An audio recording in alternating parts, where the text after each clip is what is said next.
Hello students, आज के इस वीडियो में हम क्लास 11 का चैप्टर 6 जिसका नाम परमुटेशंस एंड कॉम्बिनेशंस है उसकी एक्सरसाइज 6.3 को कवर करेंगे और 6.3 में यूज होने वाली डेफिनेशंस और थ्योरम्स को भी डिस्कस करेंगे। तो सबसे पहले वर्ड है परमुटेशन कि परमुटेशन होता क्या है। It is an arrangement in a definite order of a number of objects taken some or all eight a time. ये एक अरेंजमेंट है जिसमें कुछ सब ऑब्जेक्ट्स को चूज किया जाता है या सब को ले सकते हैं। जैसे मान लो हमारे पास ये है ए बी सी, इसमें से हमें दो चूज करने हैं तो मैं कितने तरीके से चूज करके अरेंज कर सकता हूँ। मैं इनमें से ए बी ए ये हो गया, मैं ए सी को अरेंज कर सकता हूँ, सी ए को भी अरेंज इस तरह ले सकता हूँ और बी सी और सी बी। मतलब कि इन तीन में से मैं दो लेटर्स को अगर सिलेक्ट करूँ तो मैं 6 तरीके से अरेंज कर सकता हूँ। ये याद रखना कि अरेंजमेंट के अंदर ए बी और बी ए दोनों का अलग अलग मीनिंग है। अरेंज है जैसे ए लेफ्ट में है बी राइट में है, यहाँ बी लेफ्ट में है और ए राइट में, तो ये अरेंजमेंट है, ये डिफरेंट होता है। ठीक है, ये तो रही चलो परमुटेशन की बात। अब चलते हैं थ्योरम नंबर 1। थ्योरम क्या कहती है? The number of permutations of n different objects, n objects हैं डिफरेंट हैं, उनमें से आर को सिलेक्ट करना है एक टाइम पे, जहां आर 0 से लेके एन तक कुछ भी हो सकता है। And the objects do not repeat, repetition allowed नहीं है, मतलब अगर एक बार कोई चुन लिए तो दोबारा नहीं चुना जाएगा। किसके बराबर है?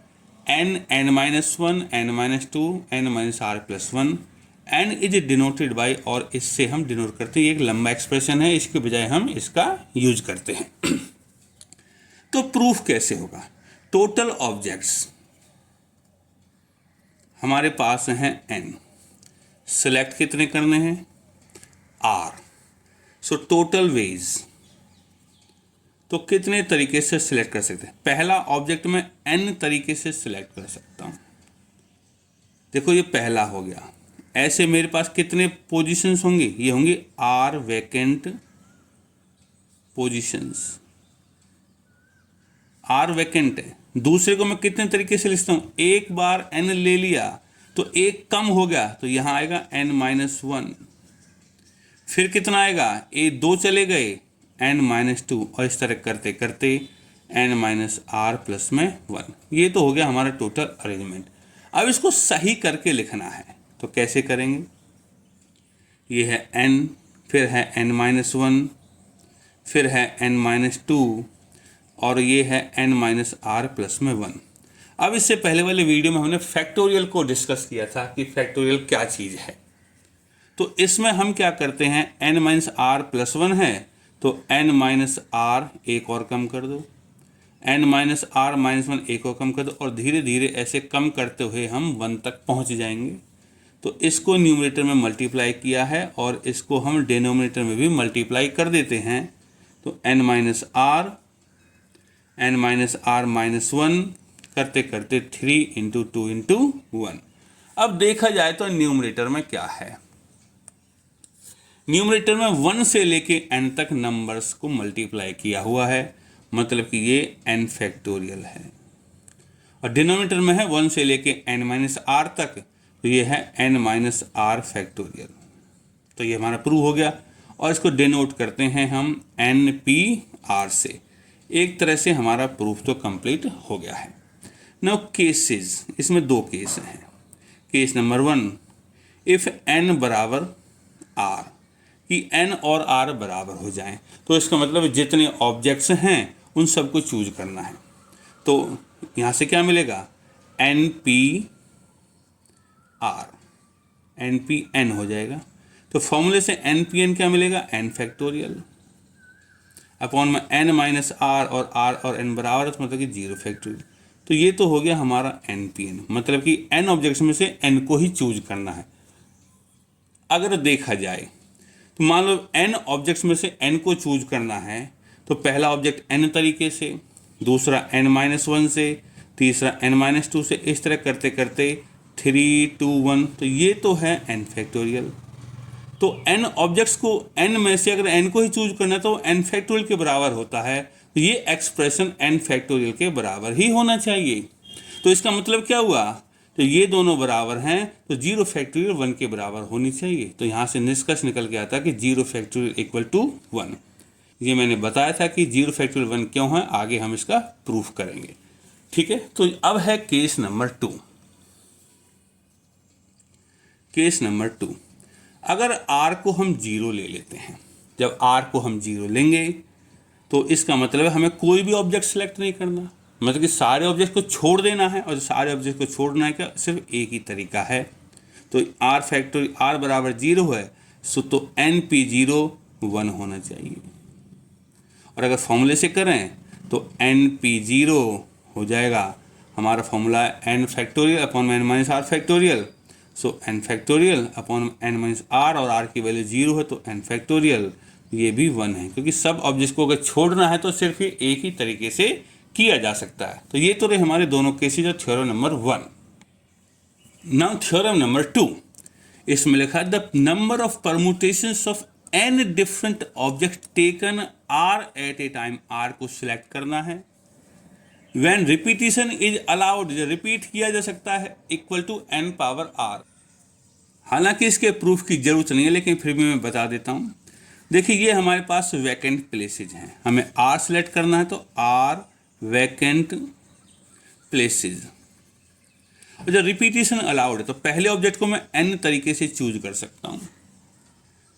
दूसरे ऑब्जेक्ट को देखो, जब रिपीटिशन है तो ऑब्जेक्ट्स वही के वही रहेंगे, टोटल संख्या बराबर होगी, तो दूसरे को मैं n तरीके से ले सकता हूँ, तीसरे को भी n। इस तरह करते करते r टाइम्स ले सकता हूँ मैं इनको, r टाइम्स। और लॉज ऑफ एक्सपोनेंट से n r टाइम्स हैं तो ये हो जाएगा n की पावर r। तो ये हमारा थ्योरम नंबर 2 कंप्लीट हो चुकी है।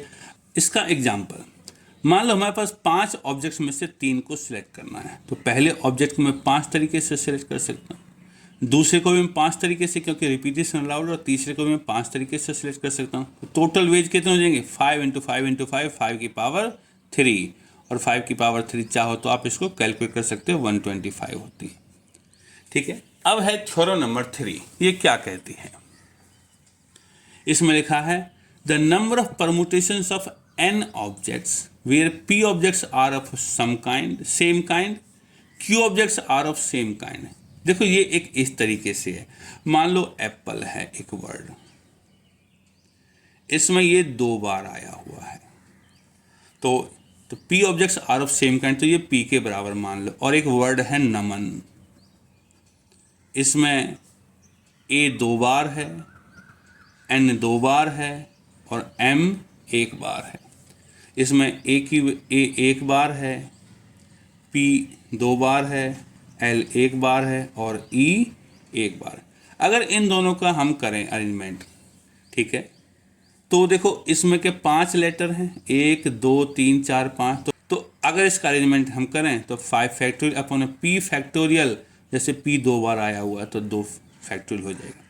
और अगर मैं नमन के लेटर्स को अरेंज करूं, सारे लेटर्स को, 2 4 5 लेटर्स हैं, तो 5 फैक्टोरियल अपॉन में a 2 बार आया हुआ है तो 2 फैक्टोरियल, n भी 2 बार आया हुआ है 2 फैक्टोरियल।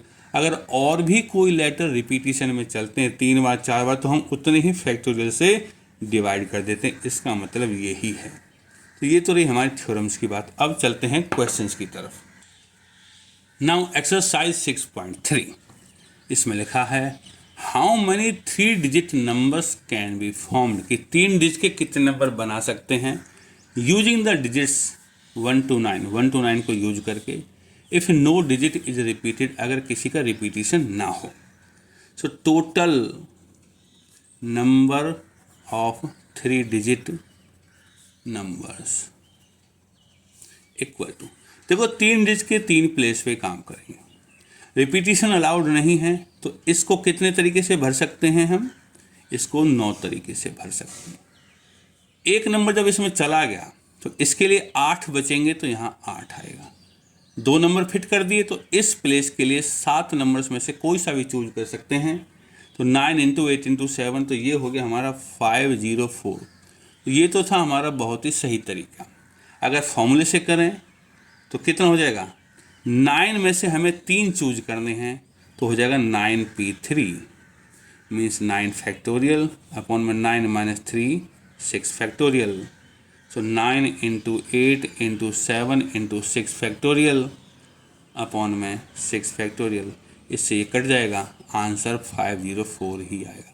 आप ऐसे करो या ऐसे करो, क्वेश्चन सही है, दोनों ही मेथड सही हैं, क्योंकि ये जो मेथड है 9p3 जो आया है वो इसी तरह पोजीशंस फिक्स करके आया हुआ है, जो हमने थ्योरम करी थी n n-1 n-2 करके किया था। तो ये जो प्राप्त हुआ था वो इसी मेथड से हुआ था। तो अगर क्वेश्चंस में भी इसको लगाते तो कोई गलत नहीं है। नाउ क्वेश्चन नंबर 2, इसमें लिखा हाउ मेनी 4 डिजिट नंबर्स, अब हमें 4 डिजिट के नंबर चाहिए विद नो डिजिट रिपीटेड, कोई डिजिट रिपीट नहीं होनी चाहिए। तो 4 डिजिट के लिए हमारे पास डिजिट्स कौन कौन सी हैं?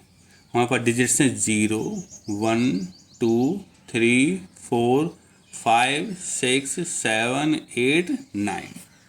तो देखो total number of 4 digit numbers कितने होंगे? देखो हमारे पास 4 वैकेंट पोजीशन है।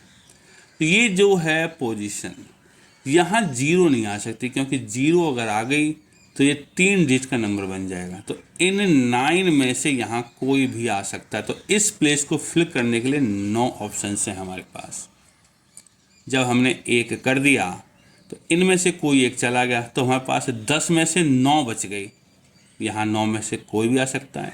2 फिट कर दिए तो 8, 3 फिट कर दिए तो 7 बचे तो 7, और जब हम इनको मल्टीप्लाई करेंगे तो आंसर आएगा 4 5 3 6। इस तरह हमारा ये वाला क्वेश्चन कंप्लीट हो चुका है। और अगर इसको फॉर्मूले से करना है तो टोटल नंबर 4 डिजिट नंबर्स के लिए देखो ये है फर्स्ट पोजीशन के लिए 9 लेटर्स में से मुझे कोई एक चाहिए। तो इसको भर सकता हूँ मैं 9p1 से, और बचे 3 पोजीशन मतलब 3 लेटर्स और सेट करने हैं मुझे बचे हुए 9 में से, तो 9p3। तो 9p1 हो जाएगा 9 फैक्टोरियल अपॉन में 9 - 1 8 फैक्टोरियल, इनटू में हो जाएगा 9 फैक्टोरियल अपॉन में 9 - 3 6 फैक्टोरियल, और 9 फैक्टोरियल अपॉन 8 फैक्टोरियल हो जाएगा 9 इंटू, और इसको करेंगे हम जैसे ऊपर वाले क्वेश्चन में किया था, तो 9 इंटू 8 इंटू 7, आंसर वो ही आएगा, क्योंकि ये जिससे प्राप्त हुआ है वो तरीका ये ही है। क्वेश्चन नंबर 3, इसमें लिखा है how many 3 digit even numbers. अब देखो even number can be made using the digits, इनसे इवन नंबर बनाने हैं। If no digit is repeated, अगर कोई डिजिट रिपीट नहीं हो। तो सॉल्यूशन में हमारे पास जो डिजिट्स हैं वो हैं 1 2 3 4 6 7। Therefore total number of 3 digit even numbers कितने बनेंगे? देखो इवन नंबर वो होता है जो 2 से डिवाइड हो जाए, या जिसके यूनिट डिजिट में 2 हो 4 हो या 6 हो, यहाँ से इस क्वेश्चन में से। तो ये इस पोजीशन को मैं 3 से भर सकता हूँ, 2 4 6 में से कोई भी आ सकता है, तो इसके लिए 3 हैं। बचे 2 पोजीशंस, 1 2 3 4 5 6 लेटर है, इनमें से एक लेटर यहाँ चला गया, एक डिजिट चली गई, तो बचे 5 में से यहाँ कोई भी आ सकता है, और इसके लिए 4 बचे तो यहाँ 4 हो सकता है। तो आंसर 5 इंटू 4 20, 20 इंटू 3 60। इस तरह हमारा क्वेश्चन कंप्लीट। और अगर इसको परमुटेशन वाले तरीके से करना है तो यूनिट प्लेस को मैं 3 में से कोई भी आ सकता है, तो 3p1। बची 2 पोजीशन, तो 5 डिजिट में से मुझे 2 चूज करनी है, तो 5p2। अगर इसको सिंप्लीफाई करें तो 5 फैक्टोरियल अपॉन में 3 फैक्टोरियल इंटू 3 फैक्टोरियल अपॉन में 2 फैक्टोरियल, तो ये हो जाएगा 5 इंटू 4 इंटू 3 फैक्टोरियल अपॉन में 3 फैक्टोरियल इंटू में 3 इंटू 2 फैक्टोरियल अपॉन में 2 फैक्टोरियल। और जब इसको 3 से ये कट गया, इससे कट गया, तो 5 4 जा 20, 20 इंटू 3 60। तो ये हमारा आंसर है। आप ऐसे करो कोई फर्क नहीं पड़ता। क्वेश्चन नंबर 4, इसमें लिखा है find the number of 4 digit numbers that can be formed using the digits. इनका यूज करके कितने 4 डिजिट के नंबर बना सकते हैं अगर कोई डिजिट रिपीट नहीं हो, और how many of these will be even, और उनमें से कितने इवन होंगे, मतलब 2 पार्ट हैं। तो डिजिट्स हैं हमारे पास 1 2 3 4 5। तो रिक्वायर्ड आंसर क्या होगा? 4 डिजिट का बनाना है, 5 डिजिट हैं, तो मीन्स 5p4 हो जाएगा। तो 5 फैक्टोरियल अपॉन 5 माइनस 4 हो जाएगा 1 फैक्टोरियल, और 5 into 4 into 3 into 2 into 1, 1 factorial 1 होता है, तो आंसर आएगा 120। This completes our part number 1। In second part में कह रहा है कि इवन कितने होंगे। तो इवन के लिए हम जैसे ऊपर वाले क्वेश्चन में किया था, 5 पोजीशन है हमारे पास, सॉरी 4 पोजीशन है, क्योंकि हमें 4 डिजिट का नंबर बनाना है। तो 1 2 3 4 5 में से इवन के लिए सिर्फ 2 ही नंबर है, तो इस प्लेस को मैं 2 तरीके से भर सकता हूँ। जब एक डिजिट यहाँ चली गई तो 5 में से 4 डिजिट अवेलेबल हैं, तो यहाँ आएगा 4। इसको मैं भर सकता हूँ 3 तरीके से, और इसको भर सकता हूँ मैं 2 तरीके से। तो 4 3 जा 12, 12 2 जा 24, 24 2 जा 48। और अगर इसको परमुटेशन वाला लगा के करना है तो ये यूनिट प्लेस है, ये इवन होनी चाहिए। तो इसको भरने के लिए मेरे पास 2 ही हैं, इन 2 में से एक सिलेक्ट करना है, मतलब कि 2p1। और बची हुई 3 पोजीशन के लिए मुझे इन 4 में से, क्योंकि एक तो यहाँ चला गया, तो 4 में से 3 सिलेक्ट करने हैं, तो 4p3। और जब इसको सिंप्लीफाई करेंगे 2p1 तो 2 होता है, और 4p3 होता है 4 इंटू 3 इंटू 2। और जब इनको मल्टीप्लाई करेंगे तो 4 से 12, 12 4 जा 48, आंसर ही आएगा। Question number 5, from A committee of 8 persons की 8 पर्सन्स का ग्रुप है, इन हाउ मेनी वेज, कितने तरीकों से, कैन वी चूज, हम चूज कर सकते हैं a chairman and vice chairman, 2 person को चूज करना है। Assuming that 1 person can not hold more than 1 position, की एक आदमी एक से ज़्यादा पोजीशन नहीं ले सकता, मतलब कि रिपीटेशन नहीं करना है। तो टोटल है हमारे पास 8, हमें सेलेक्ट करने हैं 2, सो नंबर ऑफ वेज, तो 8 में से हमें 2 सेलेक्ट करने हैं, तो 8p2 हो जाएगा, मीन्स 8 फैक्टोरियल अपॉन में 6 फैक्टोरियल, तो 8 इंटू 7 इंटू 6 फैक्टोरियल अपॉन में 6 फैक्टोरियल, इससे कट जाएगा तो 56। और चाहो तो हमें 2 पोजीशन फिक्स करनी है, तो पहले के लिए मैं 8 तरीके हैं मेरे पास, इन 8 में से कोई भी ले सकता हूँ, और जब ये 8 ले लूँगा तो मेरे पास 7 लोग बचेंगे, और दूसरी पोजीशन के लिए मतलब वाइस चेयरमैन के लिए मैं 7 तरीके आजमा सकता हूँ, तो 8 इंटू 7 56 हमारा आंसर है।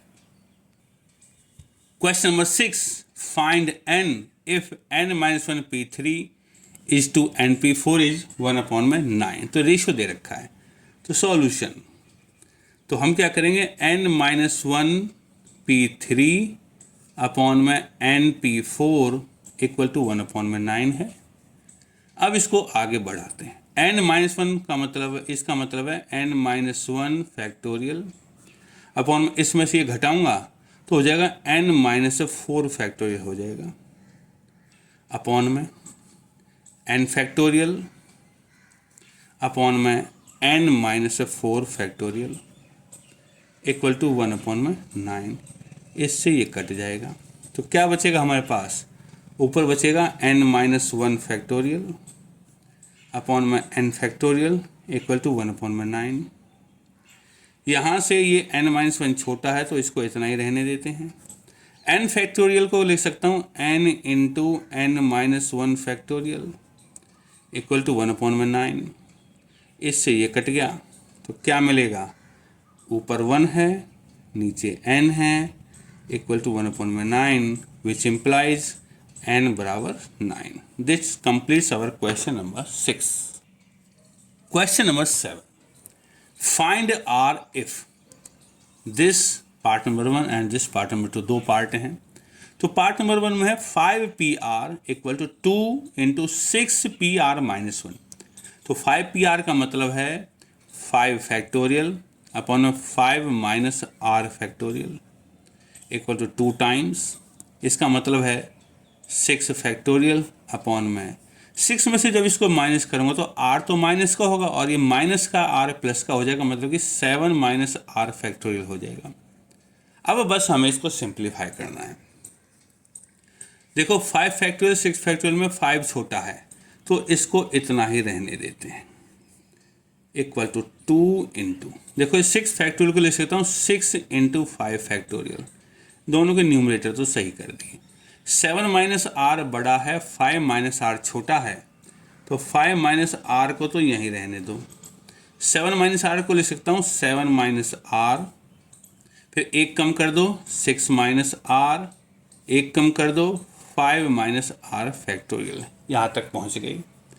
5 फैक्टोरियल से 5 फैक्टोरियल कट गया, 5 माइनस आर से 5 माइनस आर कट गया, तो बचा क्या हमारे पास, बचा 2 into 6 12 equal to 7 minus r 6 minus r, 7 minus r और 6 माइनस आर, इनको मल्टीप्लाई कर देते हैं तो हो जाएगा आर स्क्वायर माइनस का 13 आर प्लस में 42 इक्वल टू 12,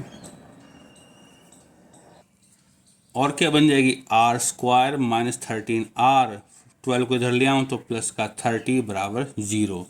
यहाँ से आर की दो वैल्यू मिलेंगी हमें, 3 और 10, बट हमारा जो आर है वो टोटल नंबर से ज़्यादा नहीं होना चाहिए, मतलब कि हमारा 5 था और 6 था, आर इससे बड़ा नहीं हो सकता।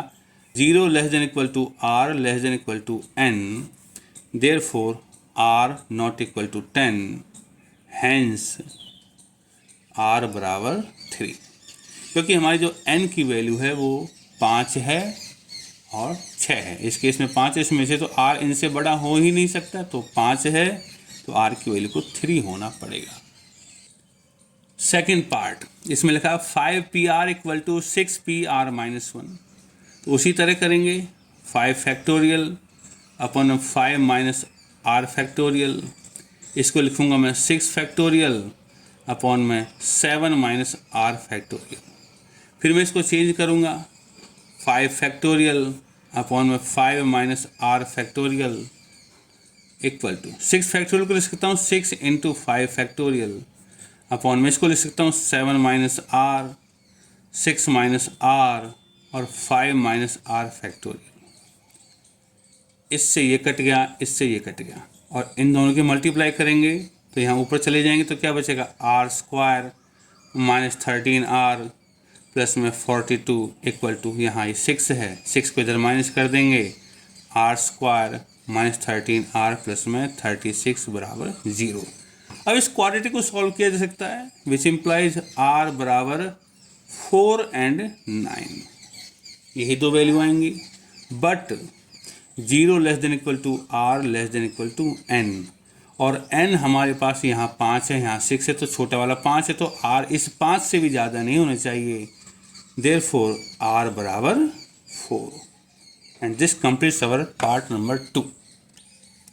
Question number 8, how many words with और without meaning can be formed using all the letters of the word, equations के लेटर्स का यूज करके कितने वर्ड्स बना सकते हैं using each letter exactly once, तो हमारे पास E, Q, U, A, T, I, O, N, total 8 है हमारे पास, तो रिक्वायर्ड आंसर 8 के 8 को यूज करना है, तो हमारा क्या होगा 8p8,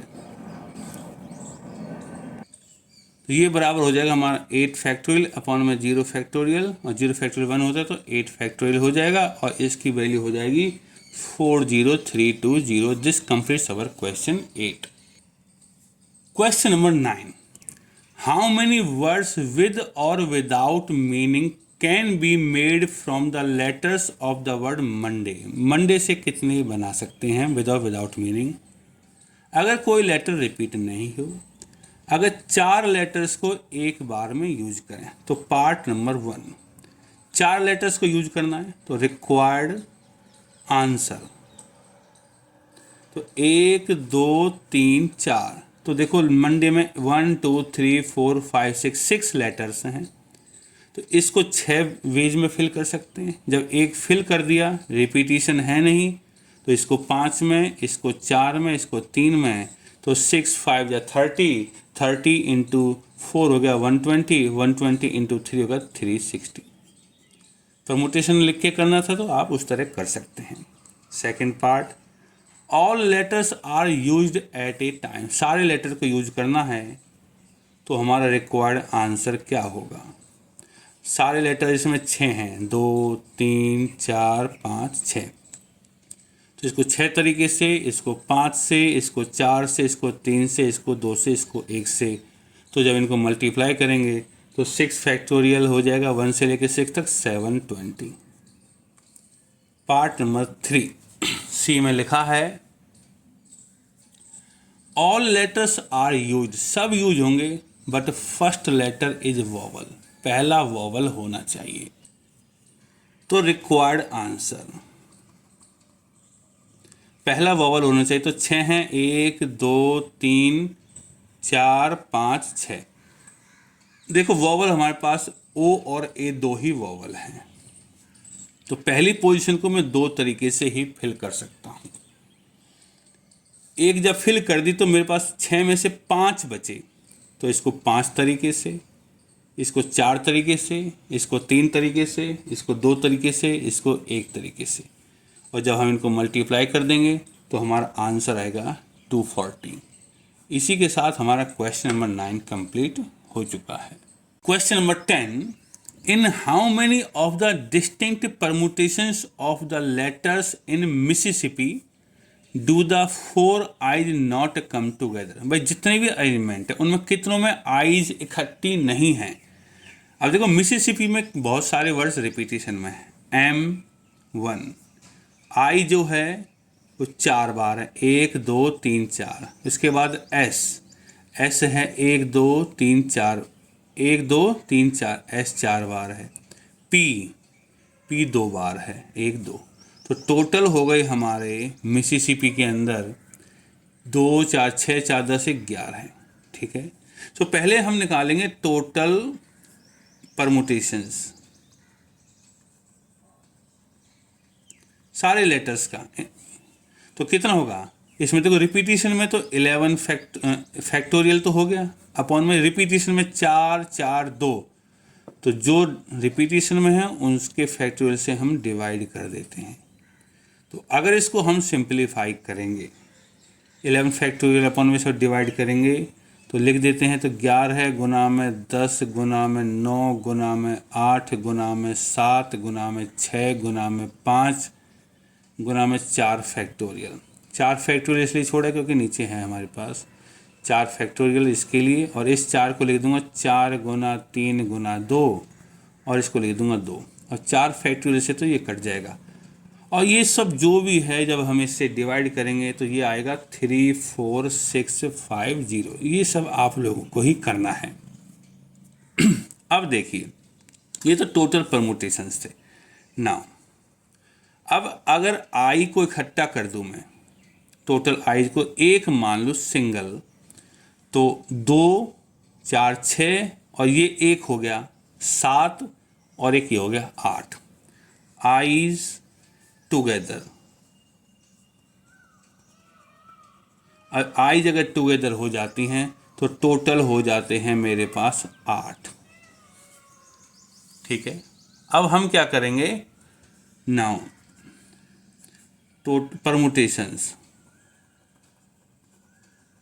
देखो हमें क्वेश्चन में चाहिए था आई टुगेदर नहीं होनी चाहिए, इकट्ठी नहीं होनी चाहिए, लेकिन हम करेंगे क्या, हम पहले आईज को इकट्ठा कर लेते हैं। जितने आएंगे टोटल में से उनके इकट्ठे वालों को माइनस कर देंगे तो हमारे पास वो बच जाएंगे जिनमें आई इकट्ठी नहीं होंगी ना। परमुटेशंस कितने होंगे 8 फैक्टोरियल।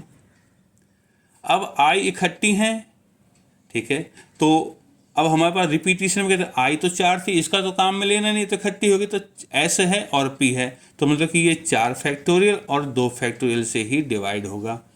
तो कितना हो जाएगा 8 × 7 × 6 × 5 × 4 फैक्टोरियल अपॉन में 4 फैक्टोरियल इंटू में 2 फैक्टोरियल, इससे ये कट जाएगा।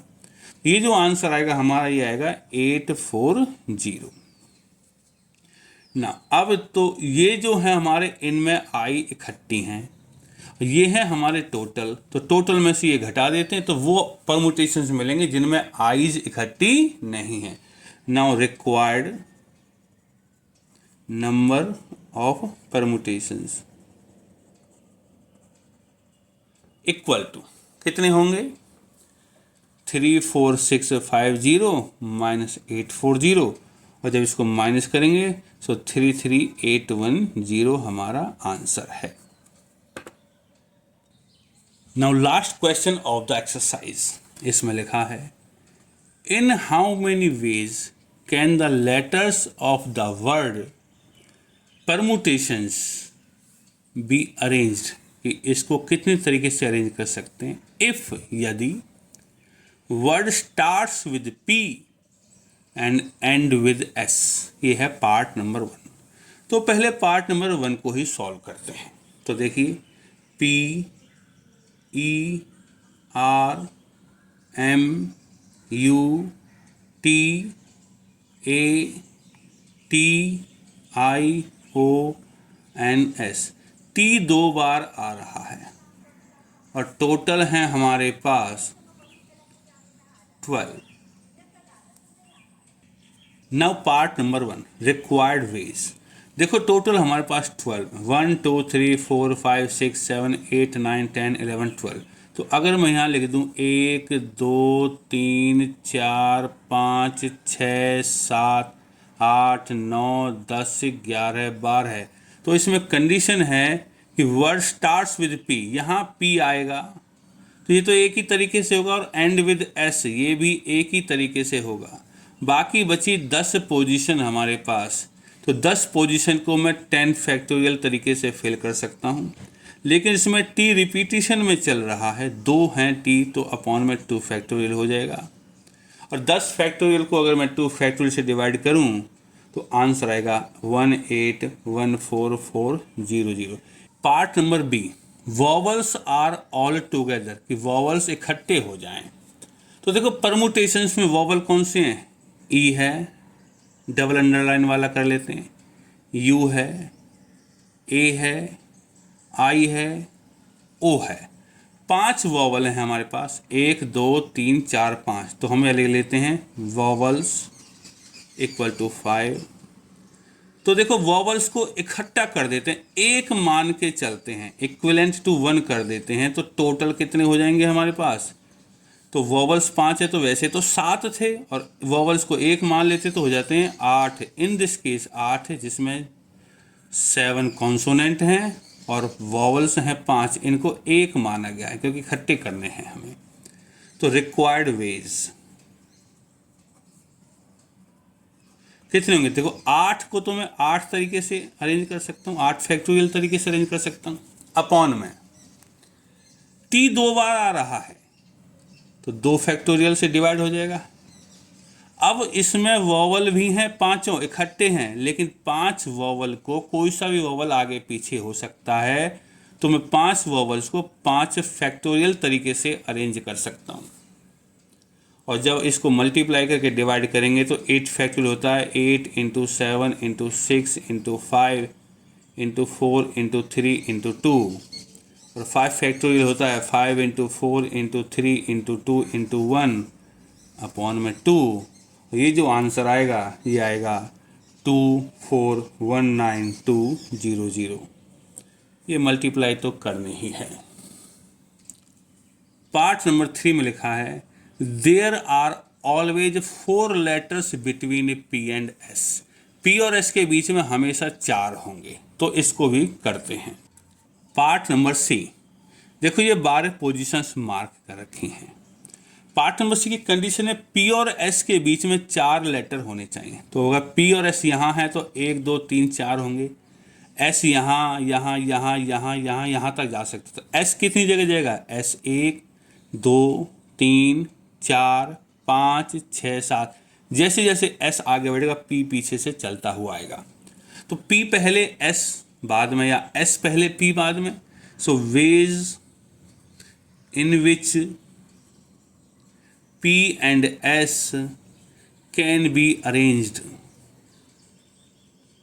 पहले हम निकालेंगे P और S को कितने तरीके से अरेंज कर सकते हैं। देखो S यहाँ है 1 2 3 4 5 6 7, लेकिन यहाँ S यहाँ P ये भी किया जा सकता, तो 2 तरीके ये हो जाते, तो टोटल 14 वेज में तो P और S को अरेंज कर सकते हैं।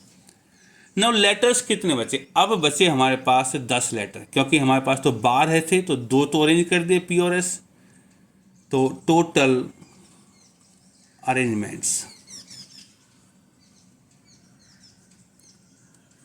पी और एस तो 14 तरीके से हो गए, बचे 10 लेटर, तो 10 लेटर को 10 फैक्टोरियल में कर सकता हूँ, और टी रिपीटेशन में जा रहा अपॉन में 2 फैक्टोरियल। तो 14 है, 2 फैक्टोरियल एक्चुअल में 2 होता है, 2 से 14 को डिवाइड करें तो 7 हो जाएगा, तो 7 गुना में 10 फैक्टोरियल। और जब 7 को 10 फैक्टोरियल से मल्टीप्लाई करेंगे तो 25401600 आंसर निकल के आएगा। ये मल्टीप्लाई करनी है, थोड़ा ध्यान से करना है, हो सकता है गलत हो जाए। तो इसी के साथ हमारी एक्सरसाइज 6.3 के 11 क्वेश्चंस कंप्लीट हो चुके हैं।